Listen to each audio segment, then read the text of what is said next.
Bonjour à tous, bienvenue dans le 5e épisode du podcast référencement. Alors aujourd'hui, pas de nouvelles du podcast en lui-même, enfin plutôt le dernier événement est un non-événement puisque j'en ai pas fait la semaine dernière par manque de temps tout simplement. Et puis de toute manière, c'est pas bien de vous habituer à l'avoir toutes les semaines, même si honnêtement, je vais essayer de garder un rythme régulier. Par contre, je voudrais commencer par présenter ProduNet, qui est lancé par Hervé de InfiniClick. Donc d'ailleurs, on va l'appeler directement pour qu'il nous le présente lui-même.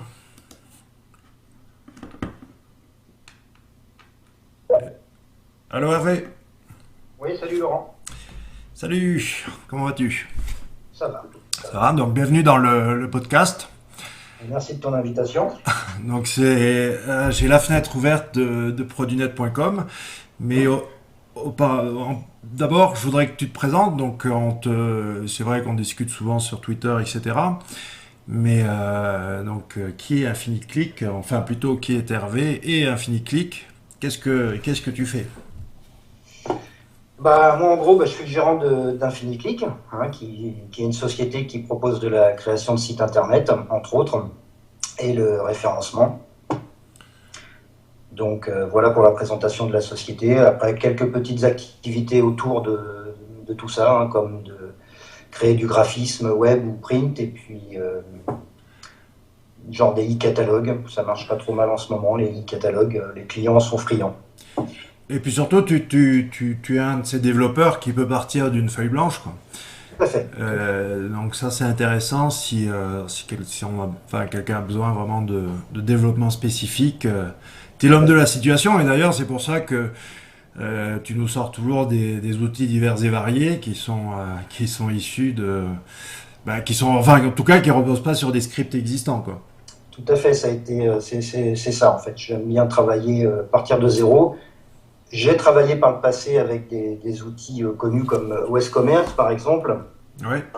pour les boutiques en ligne, mais tu es vite confronté à pas mal de problèmes, notamment quand il y a des mises à jour.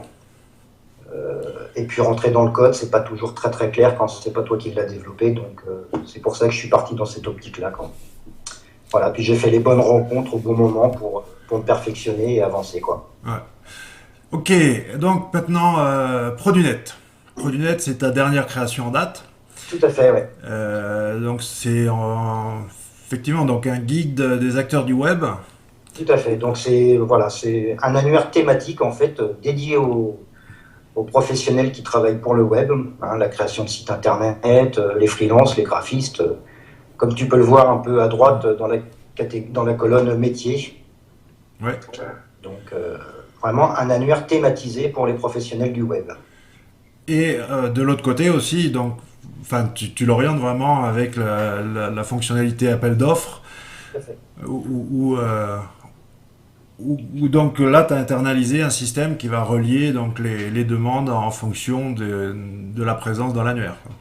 Tout à fait. Donc les visiteurs ou les personnes, les entreprises qui auront besoin de faire jouer un petit peu la concurrence pourront déposer un appel d'offres. Et les membres qui sont inscrits seront prévenus Ouais.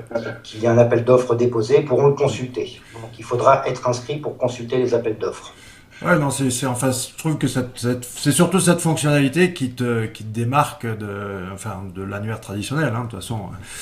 Des annuaires de prestataires web, t'es pas le premier. Par contre, le truc d'appel d'offres, c'est plutôt malin. Bravo pour ça.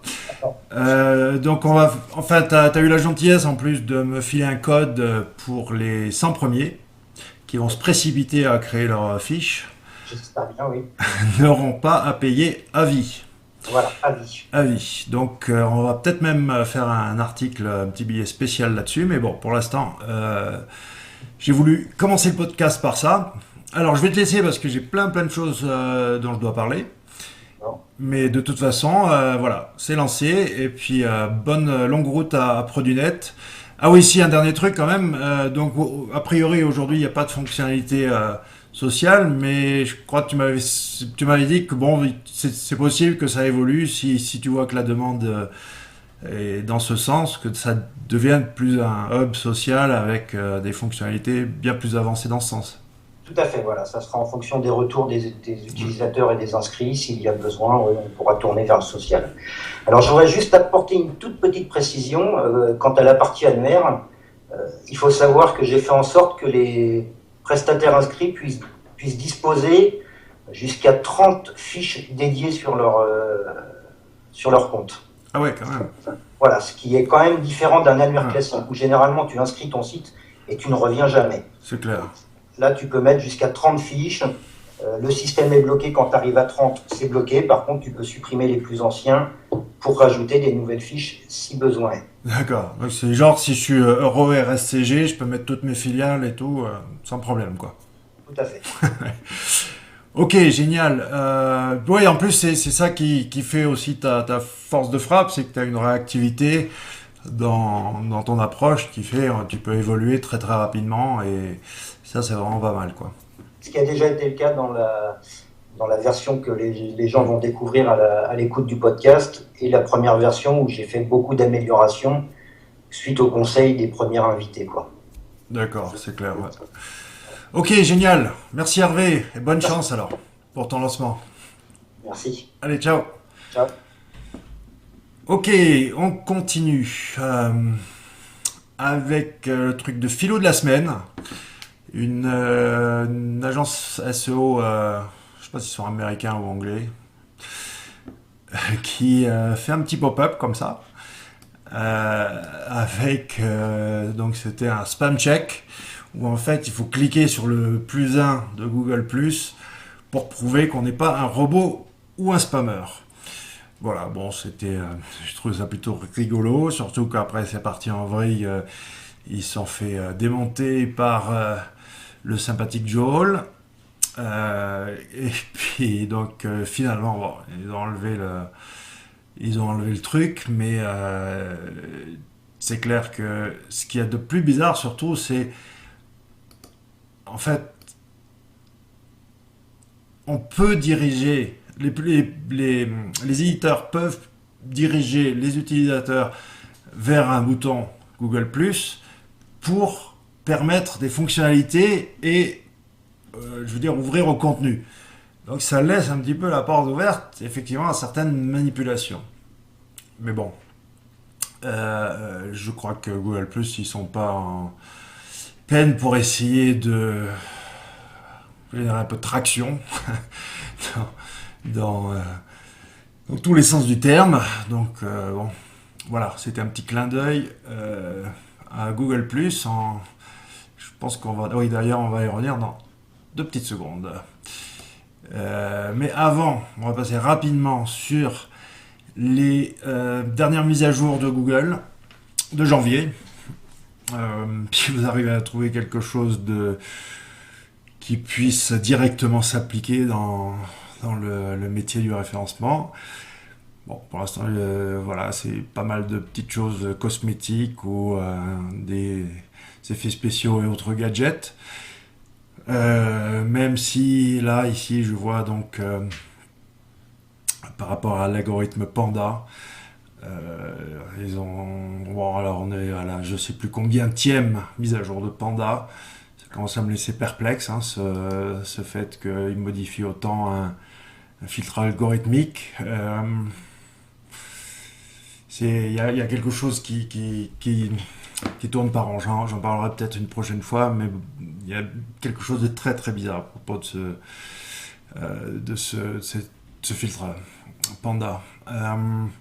Donc voilà, je voulais passer rapidement là-dessus parce que, ok, c'est sympa de nous annoncer des trucs, mais vu qu'on peut pas l'utiliser, enfin que ça n'apprend rien de vraiment qualificatif par rapport à notre métier, chouette. Donc au suivant.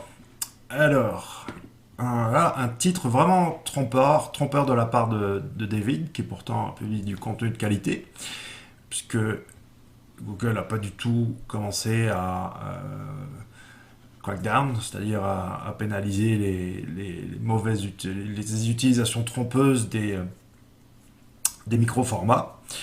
Micro-formats dont je rappelle avait fait la conférence l'an dernier à SMX, Donc c'est un sujet qui m'intéresse vraiment, qui n'a pas forcément beaucoup évolué, hein. Je pense qu'ils sont encore en phase de test. En tout cas, je vois pas ce qu'il y a de marrant, c'est que je vois toujours des sites qui n'ont pas fait grand-chose pour, qui ont des microformats apparaître, et ceux qui l'ont mis en route ont toujours autant de difficultés pour les voir apparaître. Par contre, qu'est-ce qui se passe ici? C'est que, bon, là, dans le premier exemple, David a fait une action qui est répercutée, c'est-à-dire que lui, il a mis 5 étoiles et Google le notifie. Par contre, celui-là a clairement été manipulé parce que enfin, il a décortiqué les reviews, hein, les avis, et il parle pas de lit, quoi. Donc, il parle de choses et d'autres, mais pas de lit. Maintenant, par rapport à la requête SEO en Angleterre, donc après l'inévitable Wikipédia, il y a trois sociétés qui ont des microformats sous la forme d'étoiles, hein, des avis d'utilisateurs. Et ce qui est très intéressant, c'est que le premier fait appel à une société externe, topseo.co.uk. Et le troisième, là, Just Search SEO, lui fait appel donc à ces avis internes au site. Donc ça, je ne savais pas qu'on pouvait éventuellement faire appel à un service externe. Il n'y a pas vraiment quelque chose de clair à ce niveau-là de la part de Google ou d'ailleurs des autres moteurs, hein, qui est impliqué dans le site schema.org. Donc à suivre, parce que c'est quand même pas la même chose, hein, si il y a un appel en interne, hein, on peut à peu près faire ce qu'on veut, mais si on va faire appel à un service externe qui est plus ou moins indépendant, c'est pas du tout la même chose. Alors, on revient maintenant sur Google+, indirectement, c'est surtout par rapport à un article qui prouve qu'on a le droit aussi, nous autres référenceurs, d'avoir tort, hein, de se tromper. Il faut, comme je dis toujours, glorifier nos échecs dans tous les sens du terme, à tout niveau, mais en plus par rapport au référencement. Donc là, qu'est-ce qui est arrivé avec ce monsieur Sam Crocker, que je ne connaissais pas avant, mais bon, je lui donne le bénéfice du doute puisqu'il publie sur un excellent site qui est State of Search. Donc là, il a fait un petit test qui montre que en fait, un plus 1 dans Google, enfin les actions de vote sur plus 1 pouvaient faire indexer une page qui était bloquée par Robots.txt. Ça fait même plusieurs années maintenant qu'on a testé, en tout cas nous les petits Frenchies, en long, large, en travers, le fait que le Robots.txt n'était pas du tout respecté, mais par contre, enfin respecté dans un certain sens, c'est-à-dire que oui, passer par-dessus, oui, il pouvait indexer, mais quand vous voyez une URL comme ça, nue, sans titre ni description, ça veut dire qu'il ne la valorise pas dans l'index. Donc effectivement, on peut le trouver avec des opérateurs genre site de points, in-URL, etc. Mais l'URL nue comme ça n'a pas vocation vraiment à apparaître dans des résultats de recherche, ce qui équivaut quasiment à une indexation dans l'index complémentaire, où de toute manière, il n'y aura pas d'incidence sur le référencement du site. Donc là, il a mis un petit edit à la fin, mais ça n'empêche pas effectivement que il a jeté un petit pavé dans la mare au départ. Et d'ailleurs, en parlant de pavé dans la mare, un petit truc sur Google Evil. Dans la rubrique Google Evil, nous avons un Googler, bon, certes, qui avait commencé au mois de janvier, donc un nouveau Googler, qui dit tout simplement que le SEO, le référencement, n'est pas bon pour les utilisateurs. Et puis ensuite, il dit aussi que c'est un bug si vous ne pouvez pas vous positionner comme il faut dans Google sans acheter des publicités. Alors Google bien sûr est revenu là, sur cette deuxième phrase en disant non, absolument pas, les les algorithmes sont séparés, etc. Ce que je crois d'ailleurs, hein. Je pense même dans une entreprise comme Google, effectivement, j'y crois toujours pas, hein, en fait, qu'on puisse se positionner mieux en achetant des publicités. Mais par contre, ils sont pas du tout revenus sur le fait que le SEO ne serait pas bien pour les utilisateurs. Donc, bon, merci Google, quoi. Euh, Sans plus. Alors, là, toujours Google.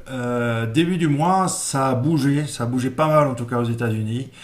Là, sur Webmaster World, en tout cas, il y en a 5 pages de gars qui se plaignent de sites qui ont le trafic en baissé et ça serait indépendant de Panda. Donc là, il y a une mise à jour apparemment qui a laissé des dégâts, mais ça n'a rien à voir avec Panda. D'ailleurs, ça fait du bien de voir autre chose que Panda. Parce que ça commençait un petit peu à devenir lourd. Tous les sites qui tombaient uniquement à cause de cet algorithme, de ce filtre, qui encore une fois je trouve assez étrange. Alors, sortons de Google pour voir ce qui se passe au niveau des autres moteurs de recherche, avec enfin le lancement en bêta de Volunia, le Google Killer. Ok, je suis allé voir. Même si ça me fait penser à des fois revenir sur quelque chose d'un autre monde, j'ai pas vraiment vu quelque chose qui... Enfin voilà quoi, bref. Comme vous pouvez le voir, je reste dubitatif quant à la possibilité de... Comment dire pour Volunia, vraiment, de monter en puissance à un tel niveau qu'ils mettent en danger les parts de marché de Google. Mais bon courage à Volunia, je continue à explorer et je vous en parlerai peut-être plus tard si ça le mérite. Alors, maintenant, les consultants, les consultants qui font n'importe quoi, ça existe bien sûr. Là en l'occurrence, c'est une consultante dans les réseaux sociaux qui donc a envoyé un mail assez, je veux dire, comment je dirais, incitatif par rapport au fait que, soi-disant, le nombre de followers sur Twitter soit vraiment un critère qui apporte une valeur ajoutée maximale à votre site. Donc en fait, elle s'est fait un petit peu rentrer, même beaucoup rentrer dedans. Sur le fait qu'effectivement les followers sur Twitter ne sont pas directement proportionnels à votre succès sur le même réseau social. Et surtout que donc elle vend les 5000 followers 149$, ce qui, si on va dans SEO Clerks, où vous pouvez à peu près acheter tout ce que vous voulez à des prix incomparables, où il y a même une section spéciale sur les followers, on peut avoir environ 5000 followers pour 10$, donc c'est une belle culbute quoi. J'achète 5000 followers sur Twitter pour 10$, je les revends 150. Génial, ça me fait une marge quand même assez impressionnante. À propos de SEO Clerks, hein, je veux dire, c'est comme toute offre qui paraît trop belle pour être vraie. Je veux dire, voilà, 500 votes Google Plus pour 20$, 50 000 retweets pour 9$. Enfin bon, bref, c'est hallucinant quoi. Les prix 800 Facebook Like pour 15$. Tout ce qui est trop beau pour être vrai n'a aucun impact. Et puis de toute façon, vous pouvez, franchement, toute cette menu ménage social par rapport à l'impact sur le référencement, je voudrais quand même remettre en perspective, hein, rien ne vaut un bon vieux backlink par rapport à tous ces votes très binaires que sont les likes plus 1 ou même les RT. Franchement, c'est... Enfin, entre ce genre de vote et des backlinks, je préfère la deuxième méthode. Alors, on va finir maintenant sur deux points de réflexion. Le premier est que le contenu de qualité ne garantit pas forcément des backlinks et même que du trafic, hein, de manière plus générale, tout simplement parce qu'il faut aujourd'hui le pousser, ce contenu, au travers des médias sociaux, il faut le relayer auprès des blogueurs. Enfin, il y a toute ce que j'appelle une émulsion, hein, au sens chimique du terme. Voilà, il faut faire son petit tour du web, remuer autour de la publication pour que ça marche, quoi. Il y a effectivement, dans un temps ancien, peut-être que le contenu était roi en tant que tel. Peut-être qu'aujourd'hui, ça existe encore de publier une vidéo fabuleuse sur YouTube et de rien faire autour, puis qu'elle soit remarquée par quelqu'un qui, lui, ait de l'influence et qui la relaye. Mais je ne compterai pas là-dessus quand même. Ça arrive de manière fragmentaire et si vous voulez vous donner mettre toutes les chances de votre côté, il faut pousser le contenu à plusieurs niveaux. Ça, il n'y a pas d'excuses à ce niveau-là. Même si bien sûr le début commence par la création de contenu de qualité. Ça, c'est l'étape numéro 1, mais ça n'empêche pas les autres étapes supplémentaires.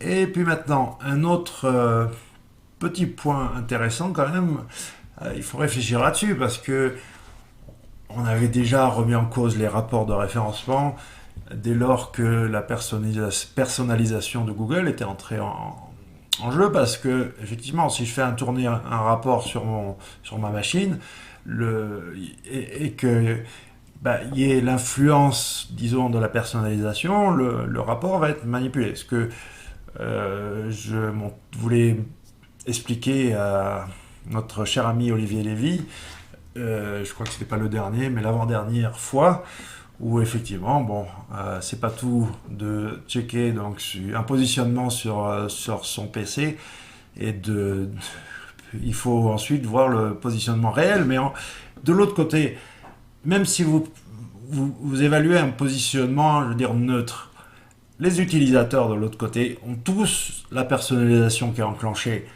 et chacun va avoir un résultat différent.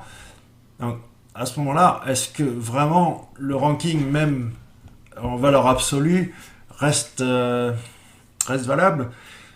Je ne sais pas trop. Franchement, je commence à me dire qu'il va falloir peut-être partir sur une échelle de valeur qui soit un petit peu plus qualifiée, voire même aller plonger au niveau des stats, hein, il y a toujours cette espèce de poubelle que sont les référeurs, hein, qui englobent tellement de trucs différents.